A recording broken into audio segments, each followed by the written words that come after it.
Attention, armchair quarterbacks and shower thought GMs. It's time for this week's episode of SportsBall with Mike Maharrey and Alan Mosley.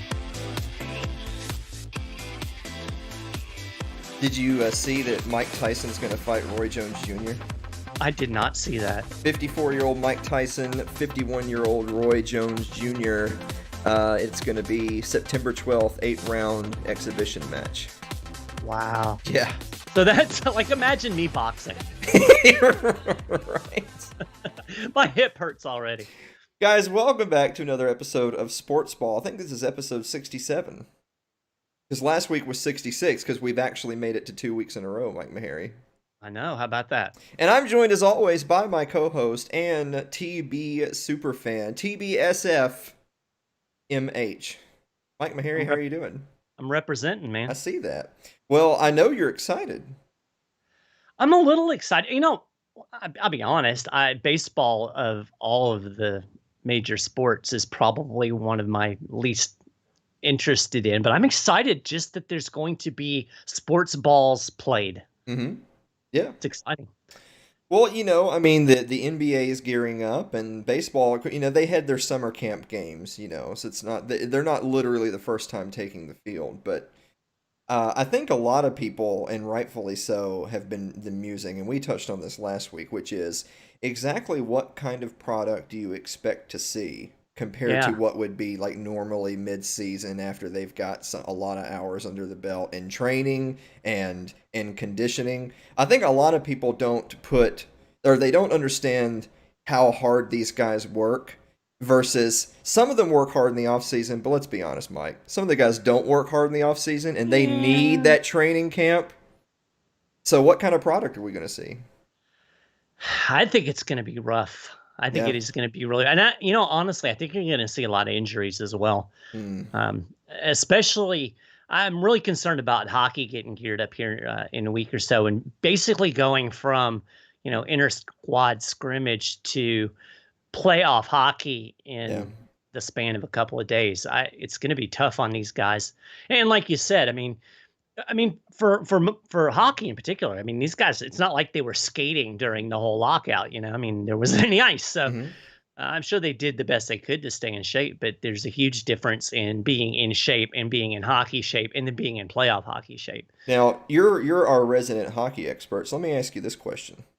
Does this season in particular, with kind of the wonky rush to the playoffs and now this like expanded tournament format, does this particularly hurt older rosters? Actually, I'm kind of the opinion that it's going to be a advantage for older rosters. If there are obviously some problems, the injury thing is a particular concern, but I think the experience and that we've been here before, the kind of knowing what to expect, even though this is a completely different thing. I think veteran leadership is going to be really important. I also think that rosters that have been together longer are going to fare better, particularly in these early rounds. So you look at a team like Boston, you look at a team like the Lightning, that have been together, basically the same core for several seasons. It's not going to take them as long to click as, say a younger roster that has less time together and less cohesion, because hockey is somewhat a timing and, knowing where your people are on the ice kind of thing. So I kind of think that's going to be an advantage in early rounds of the older rosters' experience, kind of knowing how to take care of your body and those kind of things. I'm taking a look in the live chat. Our friend Jeff Johnson is here, and he says, with no fans in the stands, it's going to be ho-hum boring. Do you think that people sitting at home watching the games won't quite have the same flair with no fans in the stands? It's interesting because that's one of the things I was going to ask you about. Have you watched any of the baseball games where they've done the kind of piped in sound? I have, and I don't care for it. And, what's interesting about that is, of course, from the football angle, there's those teams and stadiums that have been accused of piping in sound, which you're not supposed to do. Right. It's illegal to have sound over a certain decibel. That's artificial. Artificial.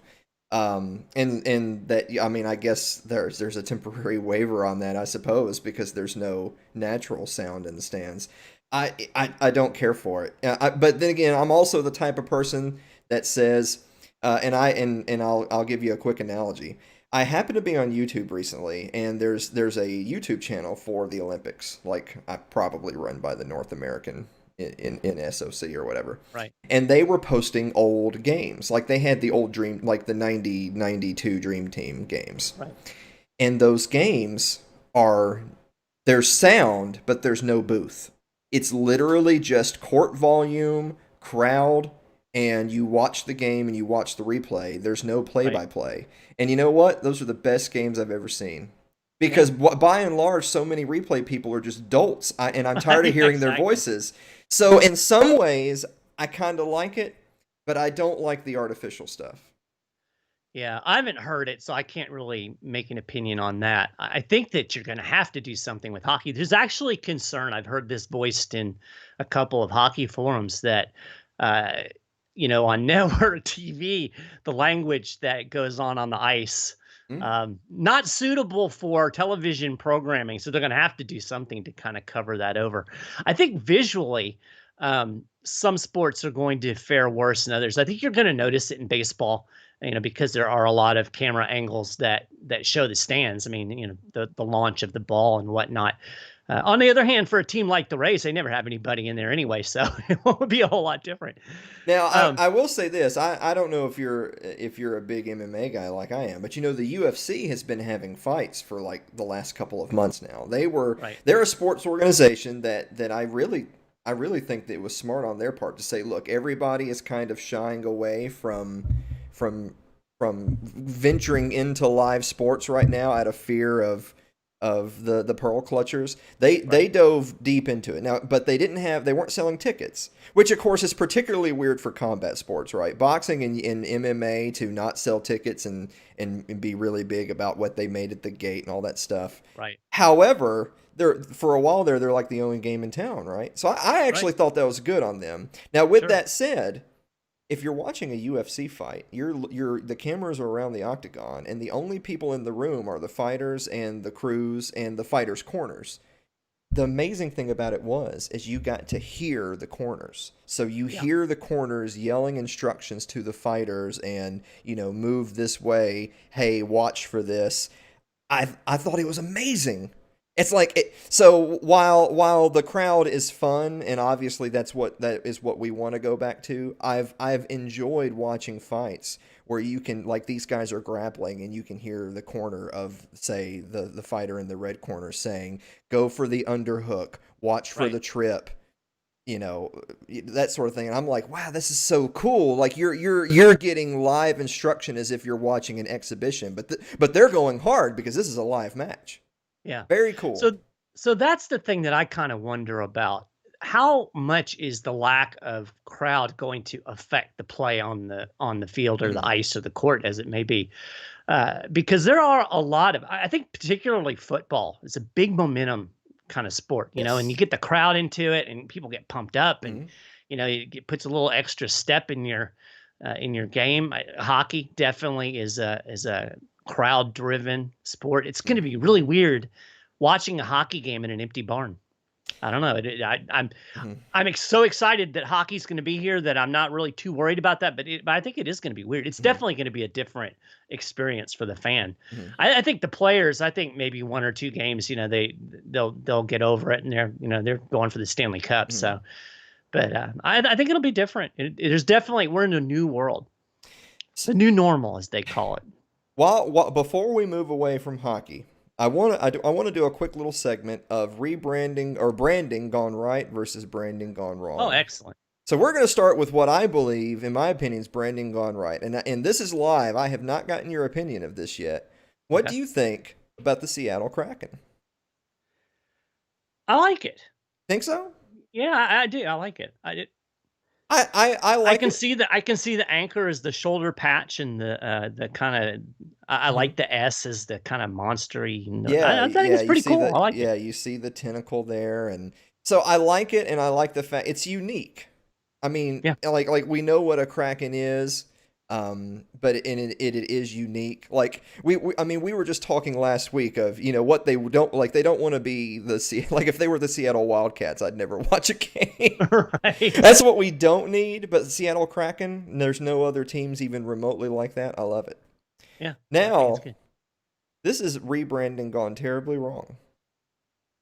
The Washington football team. What the hell is this? Ladies and gentlemen, this is not a joke. This is not satire. Gosh. The Washington team, formerly known as the Redskins, the Potomac Drainage Basin indigenous persons, they're rebranding due to societal pressure, which we've already talked about that. But the thing is that I guess they've decided that they don't want to rush a decision, and they can't come up with a new brand in time for the upcoming football season, so they need a placeholder. Now, I would argue just stay the Redskins. Of course, I would argue just stay the Redskins, period, but I would argue just stay the Redskins, at least for right now. Right. You've already announced you're going to make the change, and if you say, like, look, we need 6 months to rebrand and the season's almost here, just stay the Redskins. But no. They're actually tossing out the baby with the bathwater, getting rid of the logo, getting rid of the jerseys. They're going to keep the colors. They're going to rip all the names off the jerseys and just have numbers and colors. And their literal name for 2020 is Washington Football Team. So, like, the helmets are just going to be like the Browns? Pretty much. They're going to keep the color schemes, and they're just going to have numbers on the back with no names. And now here's the kicker. The NFL store will actually be selling merchandise this year that says Washington Football Team. So here's the $64,000 question. Yes. Will SportsBall superfan Clay Davis be purchasing some Washington Football Team merch? Inquiring minds want to know. I feel like he has to, because 40 years from now, it's going to be a collector's item. Do you have a Washington Football Team jersey? Not me, because you know what? Not many people will. No, that's true. Not many people will. I've got one good hypothetical to ask you before we move to your favorite segment. Okay. Now, some people are saying, like, look, football's going to go on. And I tend to agree football's going to go on without a hitch. Football's just like, football's too big to fail. Right. And I've also seen people point out that a lot of states, particularly like states that are associated with SEC football, all those states will have high school football going on roughly as scheduled, maybe give or take a couple of weeks. Mm-hmm. And people have said, look, if the high schools are going to play football, those colleges might as well play football. Right. However, there's some pressure to make college football for this upcoming season a spring sport rather than a fall sport. Now, don't get me wrong. If the alternative is we don't have college football, of course, we'll move it to the spring. But I think that's ridiculous all the way around. But if they do move college football to the spring, let me ask you this, Mike Maharrey. If you are a player that is projected to be a draft pick in the NFL draft, should a draft-eligible player play college football this season if college football is in the spring? Not just no, hell no. Hell no. I wouldn't do it. There's no way I'd do it. I mean, risking injury that close to the draft, first off. In the second place, football's a tough sport on your body. Mm-hmm.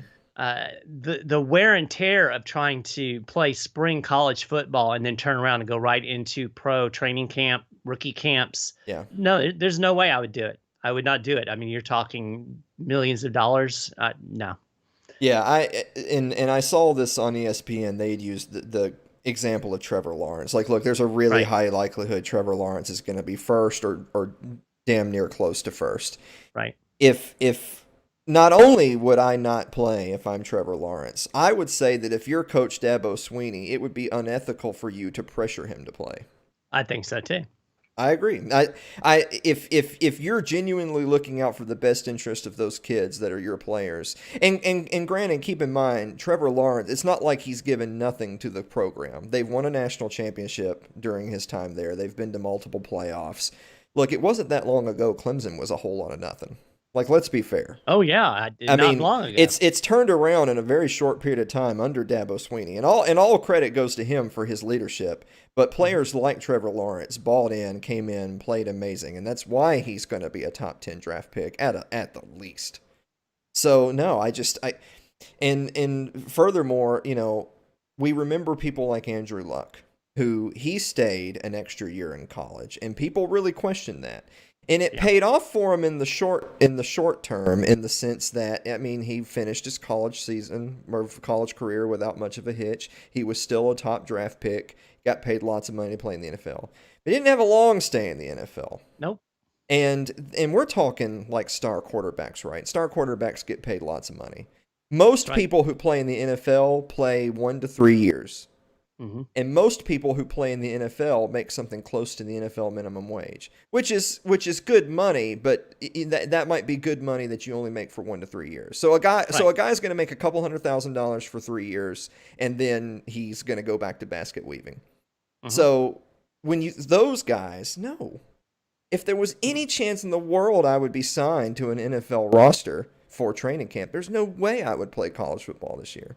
No. I mean, you already have guys that forego their senior seasons, right? Like if you have juniors who leave and declare early for the draft and get drafted, then I definitely wouldn't if I was a senior and projected to be 0% Sure. chance.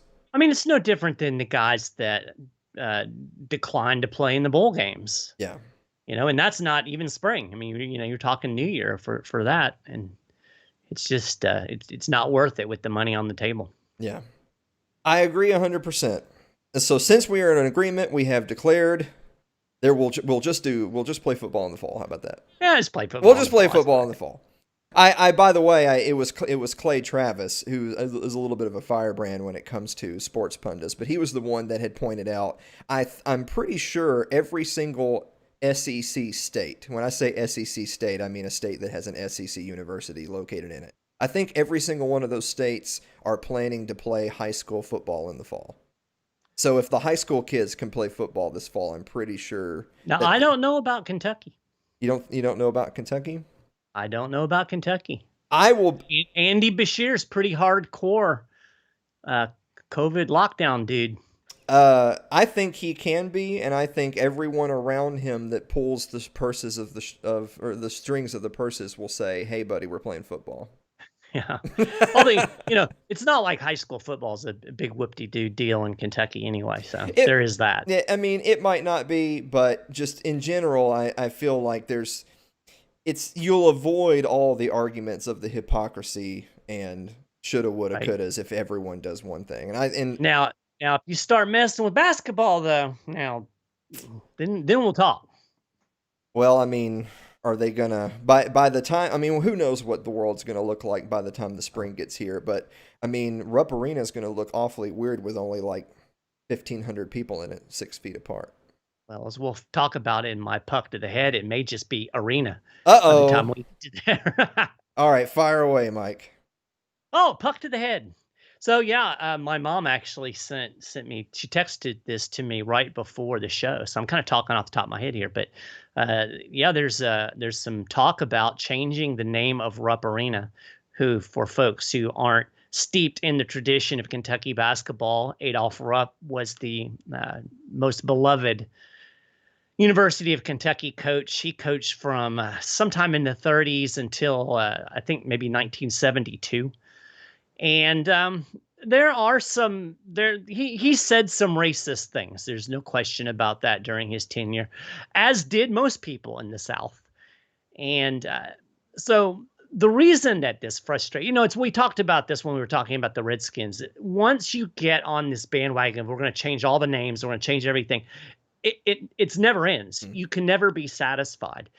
And I think the biggest mistake that people make is they take people out of the context of their time. Mm-hmm. And if you look at and people look at people in a one-dimensional way. Mm-hmm. If Adolph Rupp said some of the things that he allegedly said, and I have no reason to doubt that he did, they were certainly not very nice things. But there are things that most white people in the South, if they weren't saying them, they were thinking them in the 1930s, 40s, 50s. And on some other things, if you look, he was actually relatively progressive. He was actually recruiting black athletes early on, not early on, but in the 60s. And, nobody wanted to come play in a segregated state particularly. But it's frustrating because he actually signed the first black basketball player to play for the University of Kentucky. That was in 1969, and I just don't think it's right to take people out of their context to make them one dimensional. And I'm going to appeal to one of another beloved University of Kentucky coach, Tubby Smith. Mm-hmm. And this is what he said.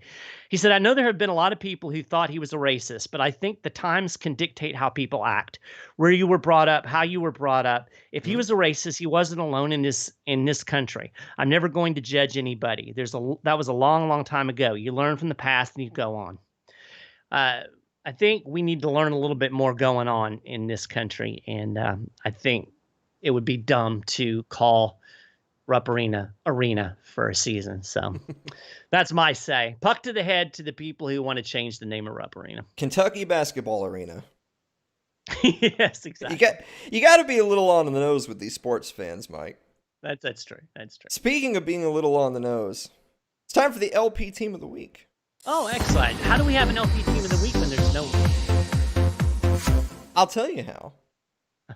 It's the Toronto Blue Jays. Oh! The Toronto Blue Jays are in a little bit of trouble, Mike. Yes, because they are. when with baseball literally officially beginning its season tomorrow, this Friday, the Toronto Blue Jays don't have a place to play because the royal conglomerate of Canada has decided that the Toronto Blue Jays can't play baseball there. So that led the Toronto Blue Jays to look for somewhere else to play, obviously, most likely in the United States. It looked like they had an agreement with Pittsburgh. The Pittsburgh Pirates were perfectly happy to have them move in next door and play baseball off-center to them. And the deal officially between organizations was worked out. Unfortunately, the health department of the state of Pennsylvania has pulled a Canada and said no thanks to Toronto. They said get out, hosers. Toronto plays its season opener at Tampa. Yes, they do. After that, we literally don't know. We'll call them the Toronto homeless. Yeah.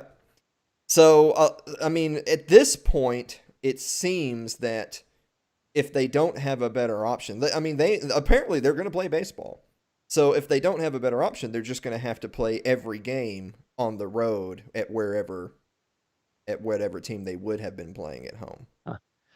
Now, I know there was some talk about them playing at one of their minor league affiliate parks, but the concern was that there wasn't the replay cameras and all of the amenities that you need to have for a Major League Baseball game. So, well, but that opens up the Pandora's box of can what the Blue Jays do really be considered professional baseball? There is that. So what's the reasoning of the Canadians? Because, I mean, they're going to let the NHL have their entire tournament up there. I think it's more a Toronto thing. Toronto and maybe it's the travel in and out. Yeah, it's well, that's actually what it particularly is. So their Department of Health said that the reason why they're not going to be allowed to play is, one, Toronto is more locked down than others, which we have that here in the States. There's some cities and states that are more locked down than others. But two, they consider the United States to actually be a existential threat to the health and well-being of Canadians. That's literally not hyperbole what they said. So they do not want the team traveling in and out of the States. Yeah. And the NHL is basically going to be in a bubble in Toronto and Edmonton. So we're joking, but it is a bummer for the Blue Jays because if they do ultimately have to go nonstop on the road, and if Canada says basically we're not going to allow you to cross the border multiple times, then they're basically going to be a team living out of a bus for like a few months. Yeah. That's a drag. And it'll be interesting to see how long it takes if they lose a few games early, how long it takes for them to just check out. Yeah. That is also because I'll tell you what, that's an interesting thing with the 60-game baseball season. You're going to have some teams that are going to get off to slow starts, basically be eliminated early. And, all of the rules and restrictions that are on them. Some of these guys I think are going to be like, you know what? If they want to sign me to a replacement contract for a few million, I'll take the field for the remainder of their season. There you go. There you go. Well, it's time to get on our solemn faces. Okay. Should I take my hat off? You should. That is respectful.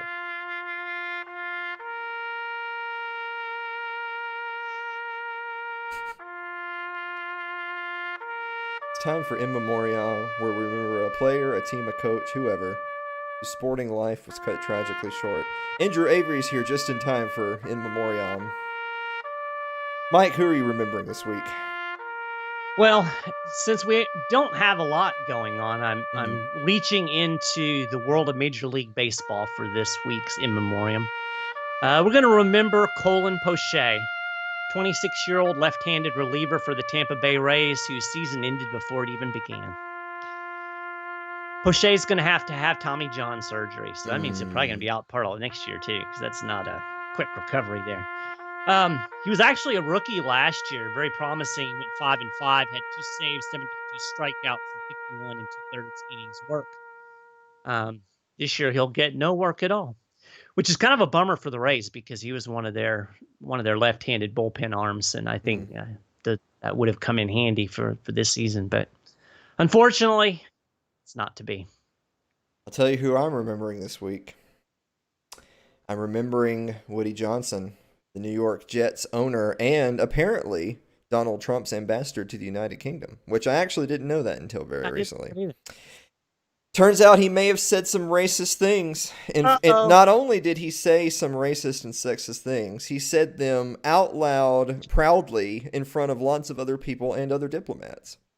So, and unlike Adolf Rupp, he's not dead. No, he's not dead, but he maybe wishes he was when he finds out that numerous members of his team, the New York Jets, have already said that they refuse to play for this guy and he must sell the team. Yikes. And it's Donald Sterling all over again. Now, I think I'd like to think that this goes without saying that we don't approve of Woody Johnson making brash and ridiculous racist and sexist comments. With that said, Donald Sterling 2.0, what do you think about people saying that he should be forced to sell his team?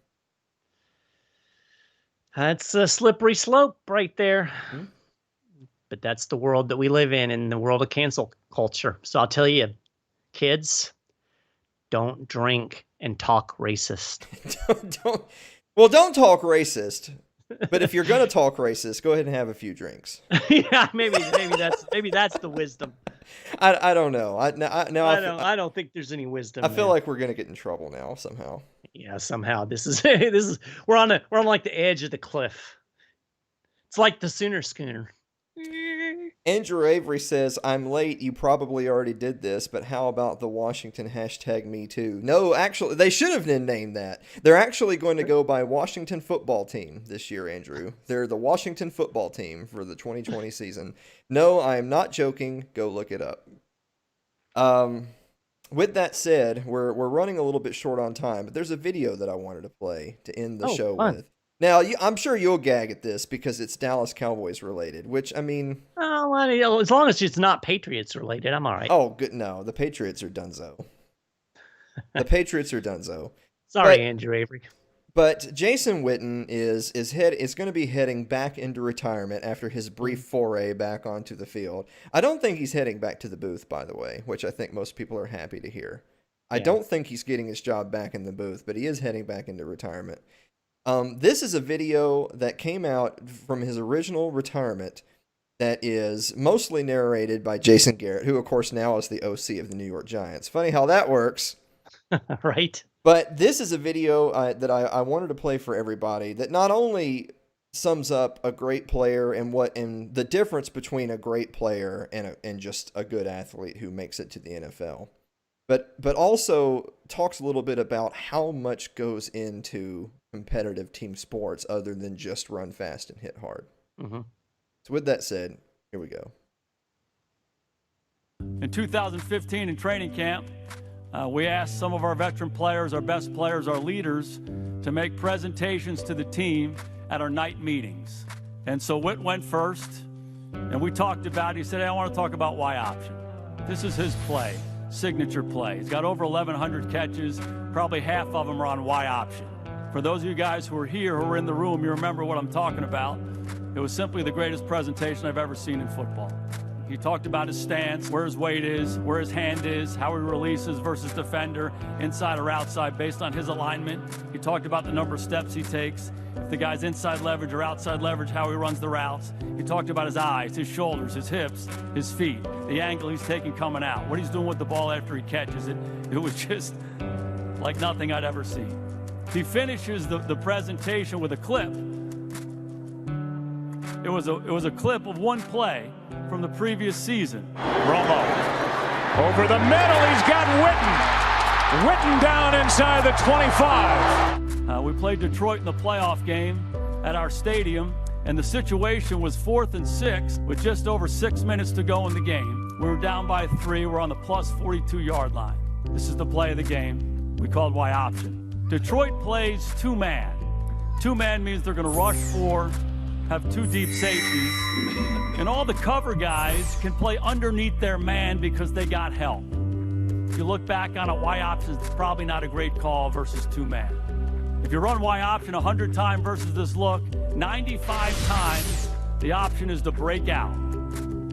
So Witten, who knows this play better than anybody on the planet, gets up to the top of the route. He feels the defender sink underneath him and play to the outside. He puts his right foot in the ground, gives a little head nod, circles back inside. Romo moves, delivers a strike between the 8 and the 2. Witt turns up the field, 21-yard gain. 6 plays later, Romo to Terrence Williams for a touchdown, the game winner. So Witt takes the next couple minutes talking about what he saw and what he felt. It was great. But then he stops, and he says, I'll tell you why this play really worked. And he said, I want you to look at Dez Bryant here. He's our ex-receiver. They play 2-man for one reason. Dez Bryant. You need a guy underneath, they need a guy on top.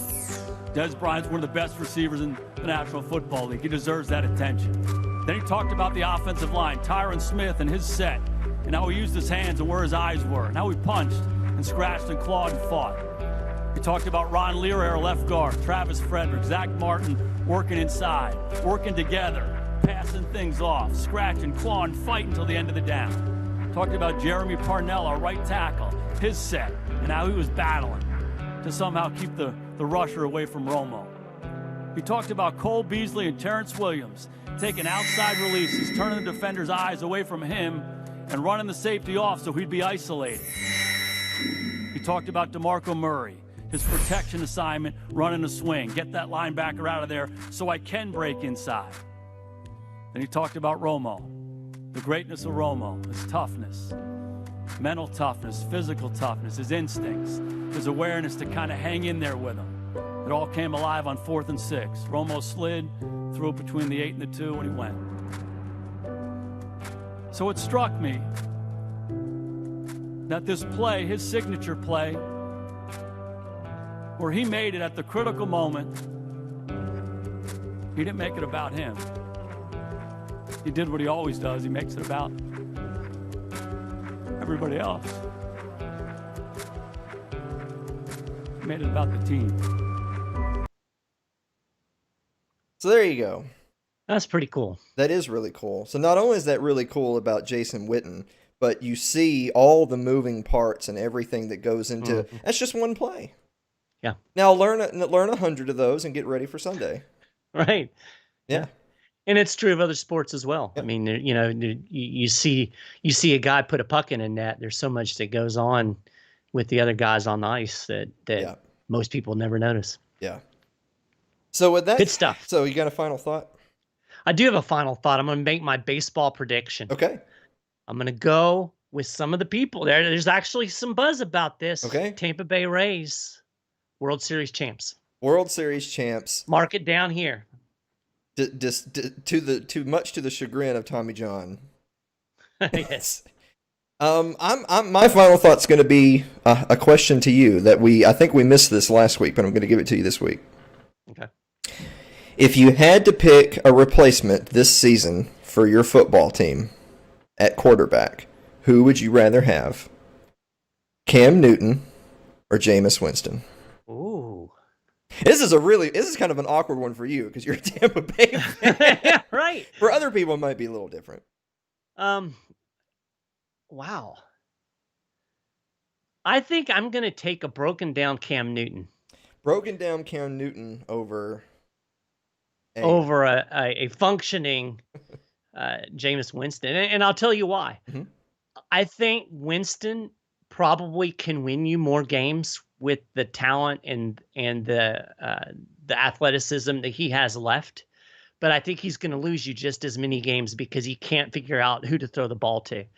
I think Cam is going to take care of the ball better, and he might not be as flashy. He's not going to do the running plays, but I think he'll protect the ball a little better. That's my basic reasoning. Yeah, I get that.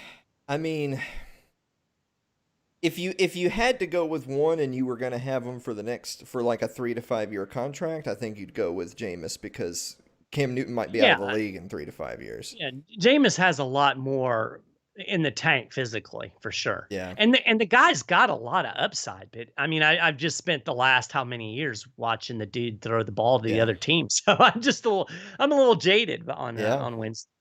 Maybe somebody else would be a little less, little more objective. Andrew Avery, who is a Patriots fan, says he's already got Cam, so he's going to take Jameis. There you go. I'll tell you what, since this final thought had a little bit of a Tampa Bay appeal, I'll change it a little bit to make it have a Cowboys appeal, just so I can give myself as awkward of a question as I gave you. Same question, but instead of Cam and Jameis, it's Jameis and Tony Romo. I would take Tony Romo 10,000 out of 10,000 times. That's what I was. Is that even a question? He has been out of the league now for a few years. Yeah, I think he can still play better than. Yeah, he's probably I mean, his body's all healed up now. Well, he's good to go. I mean, yeah, but when your collarbone's made out of glass, how healed can it possibly be? I don't know. That video is like, I know that video was about Jason Witten, but the whole time I was thinking, man, we would have already lost if it was Dak Prescott. Wow. Oh, man. I will go to my grave thinking the Cowboys would have won the Super Bowl, Romo's last year, if they had put Romo back in. I like how your answer is, I don't really have an opinion. I mean, that's not within my area of expertise. Well, with that said, guys, thank you so much for listening to another episode of SportsBall, and we will see you next week. Me.